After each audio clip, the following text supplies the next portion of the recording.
గత 2 సంవత్సరాలుగా చెప్పడాన్ని కూడా మీకు తాళం వేసి నెంబర్లు చెప్పకుండా అలాంటి పరిస్థితి స్టార్ట్ అయింది ఇండస్ట్రీలో. అవునంటారు కాదండి? డెఫినెట్గానండి. ట్రెండ్ స్టార్ట్ అయింది అనేది మీకు తెలుసు కదా, మరి మీరందరూ ఏం చేస్తున్నారు? చెప్తున్నా, అదే అడుగుతున్నా. నేను అడుగుతున్నాను ఒక ప్రొడ్యూసర్గా. అవును, ప్రొడ్యూసర్గా ట్రెండ్ స్టార్ట్ అయింది, అన్నీ ఏకుతారు కదా. ఆఫీస్లో ఇది జరుగుతుంది, ఆఫీస్లో వాళ్ళని తీసేశారు, ఆఫీస్లో భోజనాలు మానేశారు, ఇవన్నీ రాస్తారుగా. మరి ఇది జరుగుతుంది అన్నప్పుడు మీరేం చేస్తున్నారు? జర్నలిజం అంటే క్వశ్చన్ అది మీరు చెయ్యాలి, వాళ్ళని అడగడం కాదు. మేమందరికి మాకు వీక్నెస్ ఉందండి, మా అందరికి మా వీక్నెస్ ఉంది. మీకు ఏంటంటే ఇక్కడ విషయం ఏంటంటే ఆయన చేతి చెప్పిస్తున్నాను ఈ ట్రెండ్ స్టార్ట్ అయింది. అది ఆయన డిస్ట్రిబ్యూటర్ గా ఈ ట్రెండ్ స్టార్ట్ అయిందని నేను మీకు ఒక పాయింట్ కి తీసుకొచ్చి, ఆఫీస్లో మా ఆఫీస్లో భోజనాలు కూడా మానేశారు అనేది రాశారు కదా. సో ఇంత ఇన్ఫర్మేషన్ ఉన్న మీకు వీటి గురించి ఇన్ఫర్మేషన్ ఉంది కదా. జర్నలిజం దాంట్లో నుంచి మీరు రాయాలి. మార్పు మీ దగ్గర రావాలి. ఏమండి, మార్పు మీ దగ్గర నుంచి వచ్చినప్పుడే స్వామి ఒకసారి ఆయనకి ఇవ్వండి.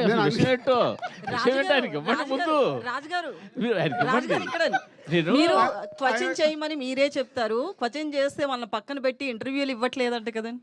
ఏది మూవీ ఇంటర్వ్యూస్ కానీ ఇవన్నీ క్వశ్చనింగ్ ఎక్కువ ఎవరు చేస్తే వాళ్ళకే ఇవ్వట్లేదంట కదండి. అట్లా ఏం లేదే, ఎవరన్నారు అది ఇవ్వలేదు. చెప్తా, తర్వాత మాట్లాడదాం. అంటే నేను విషయం ఏంటంటే సార్, గత 2 సంవత్సరాలుగా పెద్ద సినిమాలకి ముందే డిస్ట్రిబ్యూటర్లు ఫోన్ చేసి నెంబర్లు చెప్పకండి, నెంబర్లు మాకు పంపండి, మేము రిలీజ్ చేస్తాము అనే ఒక ట్రెండ్ స్టార్ట్ చేశారు.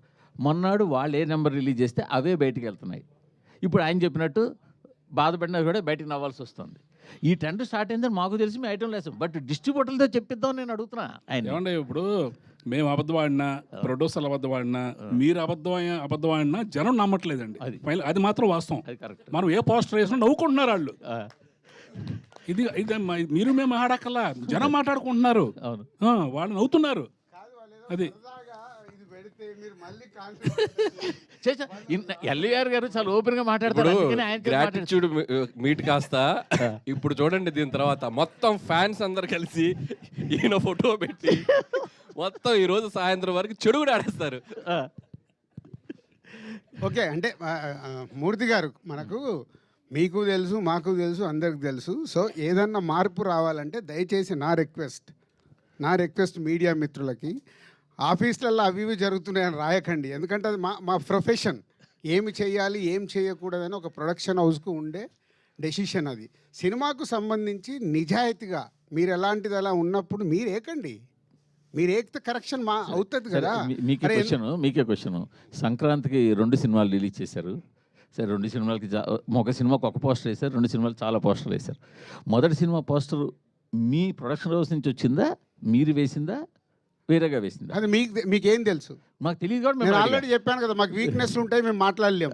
మీకేం తెలుసు సార్? నేను మిమ్మల్ని అడుగుతున్నాను సార్. నేను అదే మిమ్మల్ని అడుగుతున్నాను సార్. మీరు వేసిన పోస్టర్ మాకేలా తెలుసు? మా వీక్నెస్ ఉంటుందని నేను కమిట్ అవుతున్నాను కదా. మీకు తెలియదా? మీ వీక్నెస్ తో వేసిన పోస్టర్ అంటారు. మీకు తెలియదా? మీరు వీక్నెస్ తో వేసిన పోస్టర్ అంటారు. ప్రతి సెంటర్లో ఏం కలెక్షన్స్ ఉన్నాయనేది మీ దగ్గర లేవా? ఫస్ట్ మీ హరి చెప్తున్నా, అందరికంటే ముందు మీ దగ్గరే ఉంటాయంట. సో మీరే క్యాల్కులేట్ చేసి వేయండి నెక్స్ట్ నుంచి పోస్టర్ ప్రతి సినిమాది. బెటర్, ప్రాబ్లం సాల్వ్ అయిపోద్ది. సార్, సంక్రాంతికి వస్తున్నాం అనే సినిమా అనిల్ రావుపూడి గారికి 8వ హిట్ ఇచ్చింది కాబట్టి అది పెద్ద గొప్ప విషయం కాదు. వెంకటేష్ గారిని సీనియర్ హీరోస్లో ఇప్పుడు టాప్లో నిలబెట్టింది, అది పెద్ద గొప్ప విషయం కాదు. ఏంటి గొప్ప విషయం అంటే దిల్ రాజు గారిని నిలబెట్టింది ఆ సినిమా. చాలామంది ఇందాక మన శిరీష్ గారు అన్నట్టు ఏంటంటే చాలామంది దిల్ రాజు గారు పడిపోతారేమో ఈ సినిమాతో అని అనుకున్నారు. బట్ ఏంటంటే సంక్రాంతికి వస్తున్నాం అనే సినిమా ఆయన నిలబడడానికి స్ట్రెంత్ ఇచ్చింది. మళ్ళీ ఇంకా సినిమాలు తీయడానికి, ఇంకో 10 సంవత్సరాల సినిమాలు తీయడానికి అనేది కాన్ఫిడెన్స్ ఇచ్చింది. చాలామంది ఏంటంటే ఈ ప్రొడక్షన్ హౌస్లు బాగా ఎక్కువ సినిమాలు తీసే ప్రొడక్షన్ హౌస్లు అంతకంతకే తగ్గిపోతున్నాయి. దిల్ రాజు గారు అలాంటి దిల్ రాజు గారు నిలబడ్డారంటే కంటిన్యూస్గా సినిమాలు తీస్తారు, ఇండస్ట్రీ అలా రన్ అవుతూ ఉంటుంది. అందుకు సంక్రాంతికి వస్తున్నాం అనే సినిమా గొప్ప సినిమా. థ్యాంక్ యూ అండి, థ్యాంక్ యూ. అది నిజమండి. అంటే ప్రతి సినిమా ద్వారా ఒక మినిమం 500 మంది ఎవ్రీ డే బ్రతుకుతారు. సో మేము ఎన్ని ఎక్కువ ప్రొడక్షన్ చేయగలిగితే అంతమందికి భోజనం దొరుకుతుంది.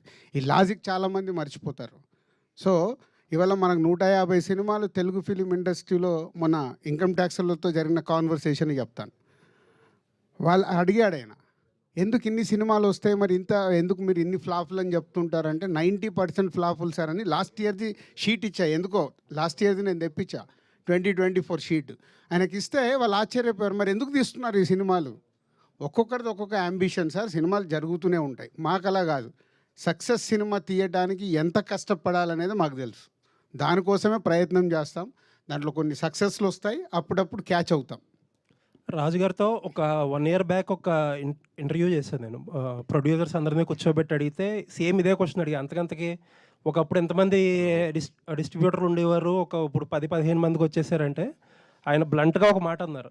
ఏంటంటే నెక్స్ట్ 2-3 ఏళ్ళలో వీళ్ళు కూడా ఉండరు, మనం బాలీవుడ్లో లాగా అవుట్ రైట్ రిలీజ్ చేసుకోవాల్సిందే, మనమే కార్పొరేట్ లాగా మల్టీప్లెక్స్లతోనే అవన్నీ టైఅప్ అయ్యి అలాంటి స్టేజ్ నుంచి ఇక్కడ ఎంతమందిని స్టేజ్ ఎక్కించారు. సో ఈ సినిమా అచీవ్మెంట్లో అదొకటి. యా, ఇందాక అన్నాను కదండి, అంటే ఏరియాల వారిగా డిస్ట్రిబ్యూటర్లు చాలామంది ఉండేవాళ్ళు మెల్లిగా కనుమరుగవుతూ కొందరే, అంటే వీళ్ళు కూడా ప్యాషన్తోనే, వీళ్ళకు కూడా ప్యాషన్ పోయిన రోజు వీళ్ళు మానేస్తారు. వీళ్ళ ఫ్యామిలీస్ ఆల్రెడీ వెనకకు లాగుతూనే ఉన్నారు, మీకు ఇంత స్ట్రెస్ అవసరమా, ఆపేసేయండి అని. ఎందుకంటే డిస్ట్రిబ్యూటర్కి సక్సెస్ వచ్చేది చాలా తక్కువ పర్సంటేజ్లోనే సక్సెస్ వస్తుంది. దాంట్లో కూడా నిలబడడం అంటే ఇట్స్ నాట్ ఏ జాబ్. రాజు గారు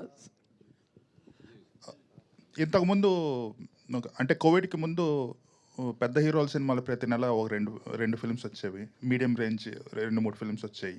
సో సక్సెస్ రేటు చాలా ఎక్కువ ఉండేది, ఎందుకంటే ఎక్కువ నెంబర్ ఆఫ్ సినిమాస్ వస్తాయి, గ్యారంటీ ఎక్కువ ఉంటుంది పెద్ద హీరోలు కానీ మీడియం రేంజ్ హీరోలు కానీ చేస్తే. ఇప్పుడు చూస్తే జనవరిలో 3 సినిమాలు వచ్చినాయి, ఫిబ్రవరిలో 1-2 ఉన్నాయి రీజనబుల్ ఫిల్మ్స్. ఇట్లా ఒకప్పుడు 5-6 హిట్ వచ్చే పొటెన్షియల్ ఉన్న సినిమా ఉంటే ఇంతకుముందు, ఇప్పుడు హిట్ వచ్చే పొటెన్షియల్ సినిమా 1-2 ఉంటున్నాయి ఎవ్రీ మంత్. అంటే ఇంత తగ్గటానికి కారణం ఏంటి? అండ్ ఫ్యూచర్లో ఎక్కువ సినిమాలు తీసి పెద్ద హీరోలు మీడియం రేంజ్ హీరోలు ఎక్కువ సినిమాలు తీస్తే తప్పితే ఇండస్ట్రీ వోంట్ సర్వైవ్. మీరు దీని కరెక్షన్కి ఏదన్నా చేస్తున్నారా? అంటే యాక్చువల్ అండి, అది ఇప్పుడు నంబర్స్ పెరిగిపోయాయండి. ఇప్పుడు స్టార్ సినిమాలు ఏమైందంటే 400 crores 500 crores బడ్జెట్కి వెళ్ళిపోవడం వల్ల వాళ్ళు ఆ ఒక్క సినిమా మీదే ఫోకస్ చేస్తున్నారు. అంటే ఆ సినిమా ఆడలేదనుకో చాలా డ్యామేజ్ జరుగుద్ది. కాబట్టి మనకు స్టార్ సినిమాలు మనం ఇప్పుడు చూసుకుంటే ఉన్న టాప్ స్టార్స్ అందరూ 2 yearsకి ఒక ఫిలిం వస్తుంది. సో అది కరెక్షన్ మళ్ళీ ఇంతకుముందు కోవిడ్ ముందు కానీ జరిగింది. ఇప్పుడు Prabhas continuous doing 3 films, Bunny wants do in a year 2 films. ఇట్లా వాళ్ళు స్టార్ట్ అవుతున్నారు. స్టార్ట్ అయ్యి కరెక్ట్ అవుతే మళ్ళీ 26-27 నుంచి డెఫినెట్గా ప్రతి హీరో సినిమా ఒకటి రిలీజ్ అవ్వాలి. అయినప్పుడు ఆటోమేటిక్ స్టార్ సినిమా ఒకటి, మిడ్ రేంజ్ హీరోల సినిమాలు 2 films ఇలా వచ్చినప్పుడు ఆటోమేటిక్ సక్సెస్ పర్సంటేజ్ పెరిగే అవకాశం ఉంటుంది. అది ఒకటే సొల్యూషన్.